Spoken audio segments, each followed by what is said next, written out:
Hello, this is Kara Young, hosting the Howler's first political debate centering around gun control. Our question posed is the recent concealed carry on campus legislation a step in the correct direction for student safety? Debating we have Kelly Coon. And Sarah Perry. I think that the current laws on concealed carry on campus are just. The reason that I do believe this are for several reasons. One, the Second Amendment. The United States Constitution does guarantee the right that citizens carry guns to protect themselves. Also, I believe that arming women against rape and, how do I put this? I believe that arming women against sexual assault and violence is a better form of defense than martial arts. Studies have been done to prove that guns will stop a sexual assault faster than martial arts. Another thing that I believe would help, that helps, on March 26th, Governor Dennis DeGarde signed an important pro-gun legislation, House Bill 1209, which went into law that stated applicants for South Dakota can carry concealed gun license with background checks. Background checks do thin out people who should have them and should not have them. Responsible citizens are the ones carrying concealed guns. They have to go through extensive training. They have to also go through the background check. They have to pay money. It's not like just anybody can carry a concealed handgun. The NRA supports concealed gun because of these checks. In March of this last year, concealed gun licenses went up 28% by law-abiding citizens. We also have the concern of the police. Once a mass shooting starts in our school system, the police average response time is 3 to 5 minutes, whereas concealed gun carry on campus, a responsible citizen is there on the spot and can react in a lot faster than 3 to 5 minutes, protecting many, many innocent lives. Another area that should be considered is like the mass shooting in Colorado. Concealed Carry Act that allowed law-abiding citizens to carry a concealed weapon was called CATO Institute, concluded that this law helped stop a massacre at the New Life mega church in December after that mass shooting in Colorado, when a volunteer security guard for the church was carrying a concealed gun. He shot the attacker and ended up killing him before the attacker could do any damage. If the Colorado school had somebody such as that, they would have been able to stop the attack. Let's take a look at the recent shooting in Florida. The security guard who was there protecting the students ran in the other direction. He did not run toward the firing. He ran out the door for his own safety. So we need more law-abiding citizens carrying weapons to protect our schools. Thank you. Thanks, Kelly. I just want to start by mentioning that the very core of this issue is statistics and that the numbers don't lie. But aside from the statistics that I'm going to go through, I also want to talk about the fact that we just don't want guns on our campuses. In a study of over 15 colleges published by the Journal of American College Health, 79% of people stated that they would feel less safe in a college campus if people were carrying weapons concealed. Part of what a college is supposed to encourage is free discussion and conversation, and that comes with feeling safe and unthreatened. Nobody can feel unthreatened when you don't know that the people around you are carrying weapons.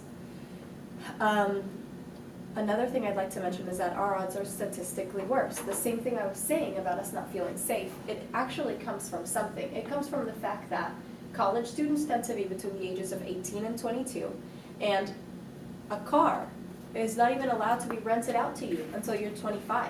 That's because your frontal lobe development is not ready. Your brain cannot accurately determine how the decisions that you make are going to affect you.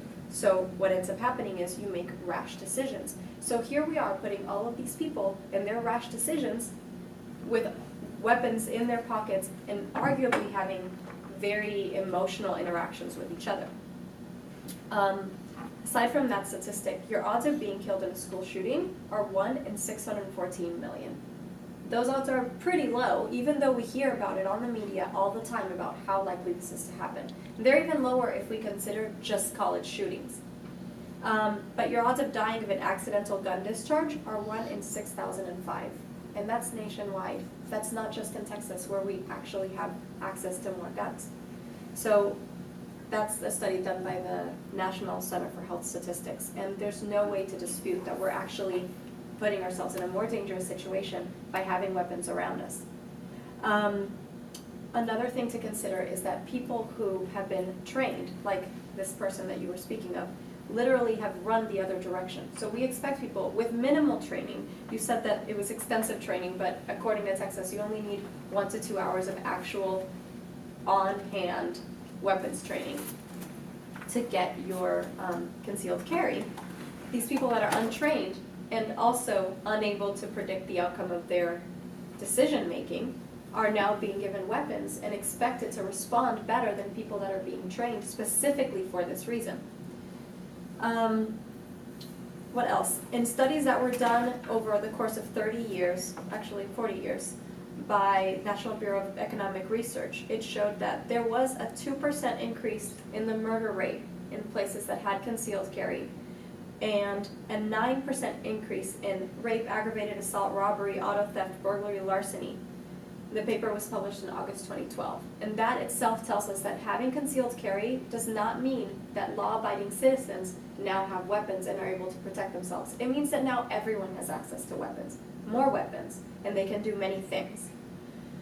Another thing to consider is that if a person who is somehow the hero, who has managed to get through the fear and the lack of training that they have and their lack of frontal lobe development, and does take a weapon out and point it at a shooter to try to save the situation, that person is likely drawing more attention to themselves and to the people around them, creating a worse situation. I did find a study by the American Journal of Public Health that said that someone carrying a gun for self-defense is 4.5 times more likely to be shot during an assault than a victim that was not. Thank you. Okay, you have 3 minutes for rebuttal.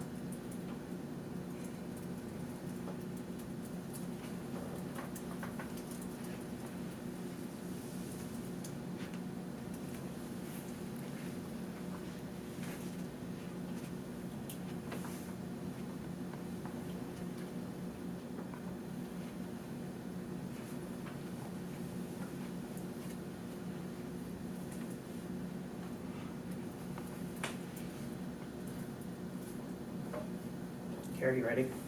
Yes. Okay, hold on.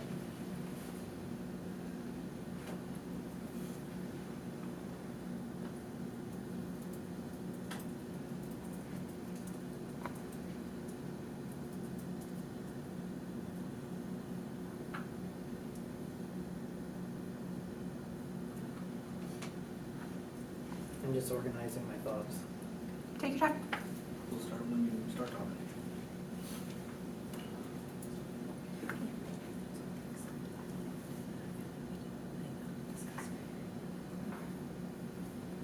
It can fix up a lot of noise for me when I'm behind the camera.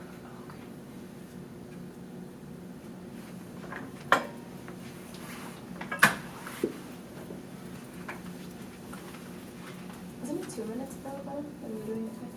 Is it 2 minutes? We can make it 2 minutes. I feel like that's probably what I wrote down. I probably sliced it in half and made it 2 minutes, okay. Yeah, it's fine.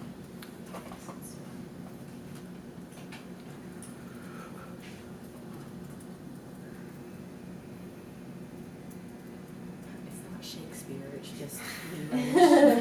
Okay, I'm ready. All right, ready? Okay, we'll have 2 minutes for rebuttal.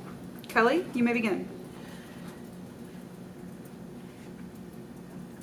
With no disrespect to my younger colleague here, I do disagree about the age. The minimum age requirement to carry a concealed weapon is 21 in the state of Texas. Military accepts people at 18, and they're allowed to carry assault rifles, and they're trained in combat. Another thing that I would disagree with on my young learned colleague here is that the concealed carry weapon here in the United States in schools was passed by 75 members of Congress, and it was a bipartisan pass. On the federal level, the Stop School Act, signed into law last month by 75 bipartisan lawmakers, funding training for students, teachers, and law enforcement on how to prevent and respond to school shooting.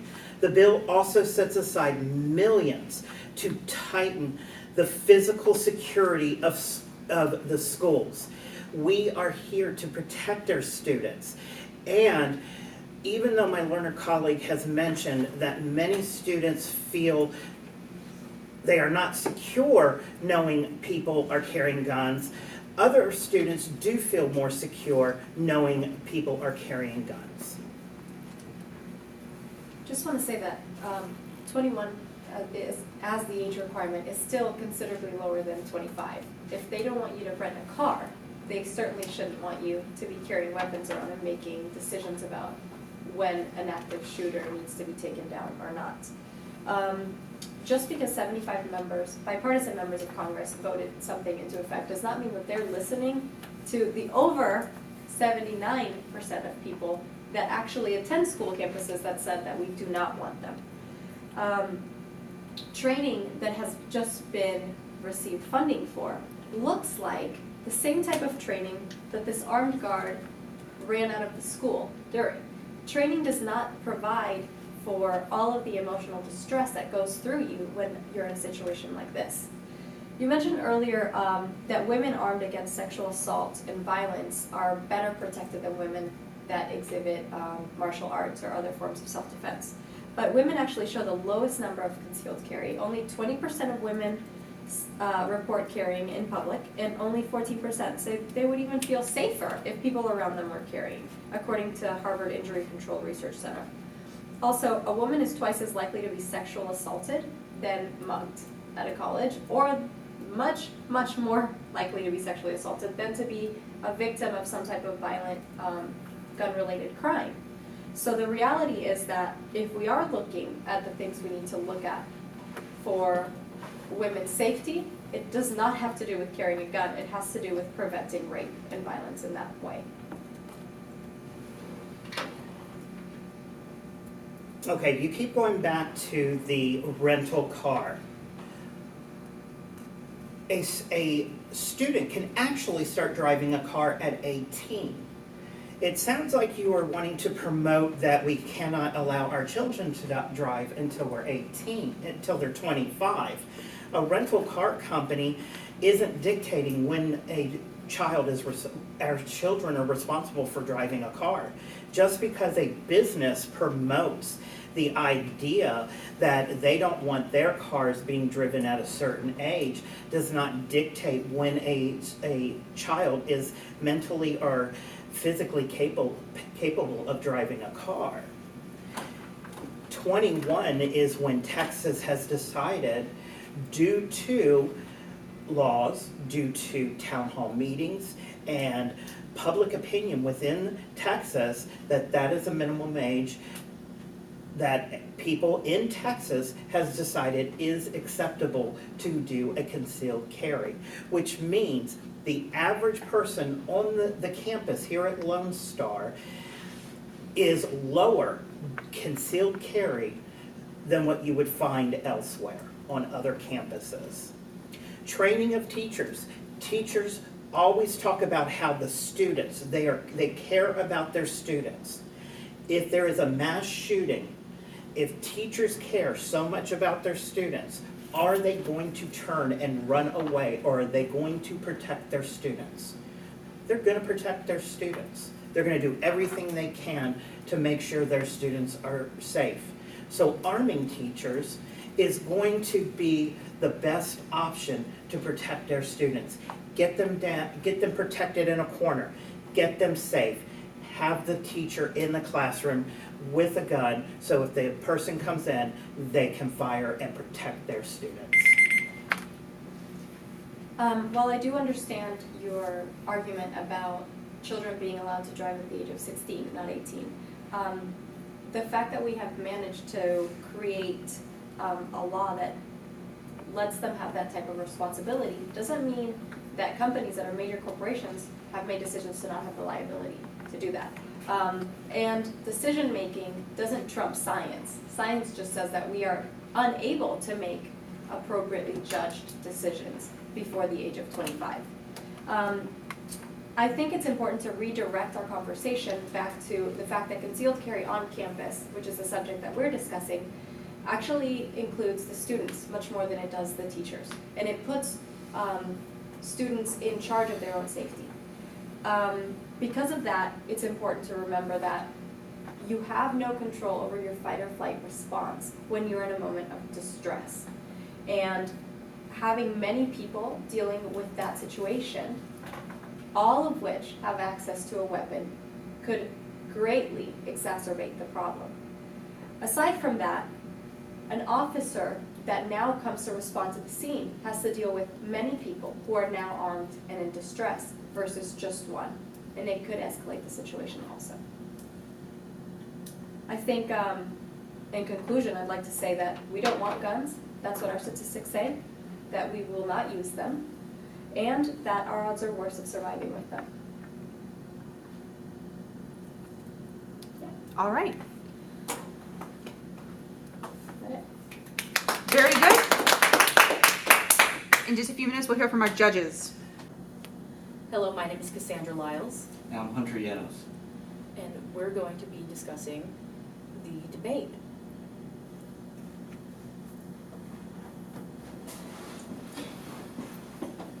All right, well, like I said earlier, I am a natural skeptic, and I like the way Sarah presented scientific facts and statistics. It seemed like she was very well prepared, and her rebuttal was just spot on. Right. Kelly's cases, his points were very on the point of gun control, the law of having concealed carry for safety, more safety on campus for women, for being more prepared for sexual assault or attack. But then it was very well rebutted by Sarah, who said that with Emotional distress or fight or flight? emotional distress, fight or flight response, and that in stressful situations, are you going to care more about your safety or the safety of others? And I don't think you need to rely. She points out that you can't rely on other people to protect you in situations. Yes. So that was a really good rebuttal. I liked Kelly's point with the church about how the security guard was able to save everyone, but with Sarah's rebuttal, they also mentioned the security guard at the elementary school that ran away rather than helping the students. So I guess everyone is different, fight or flight definitely, so you don't really know how someone's going to react with a gun. And even she even pointed out that even with training, you still have that response. Yeah.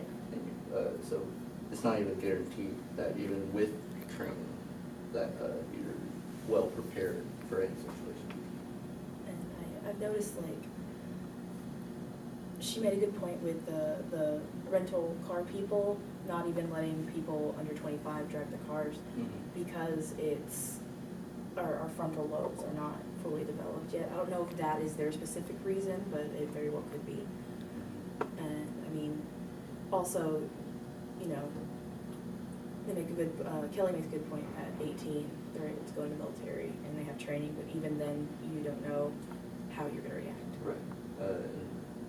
Just going off even more, just, yeah, like the frontal lobe thing, until 25.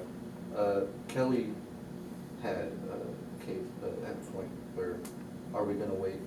Does that mean we're gonna wait?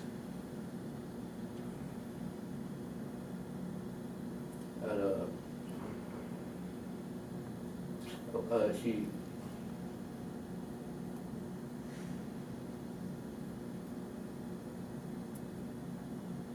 See, sorry, I'm getting my arguments mixed up and stuff. It was, he said that we would have to wait 4 to 5 minutes for the police to show up. 4 to 5 minutes, yeah. Or 16 to drive, or are we gonna wait from 16 now to 25 to drive? Right, yes, the vote was, are we gonna wait for that long to let people drive? Now, are we gonna change our laws based off science that Sarah presented?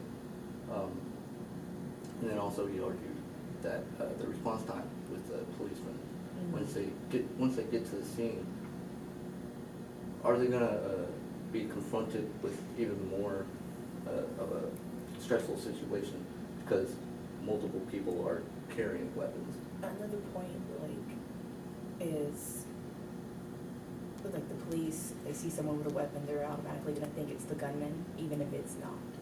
Exactly, yes, yeah. You won't know exactly who is the actual assaulter or who. Or the who's like victims are. yeah. Yeah. So that Sarah made really, really good points. Yes, I agree completely. Yeah.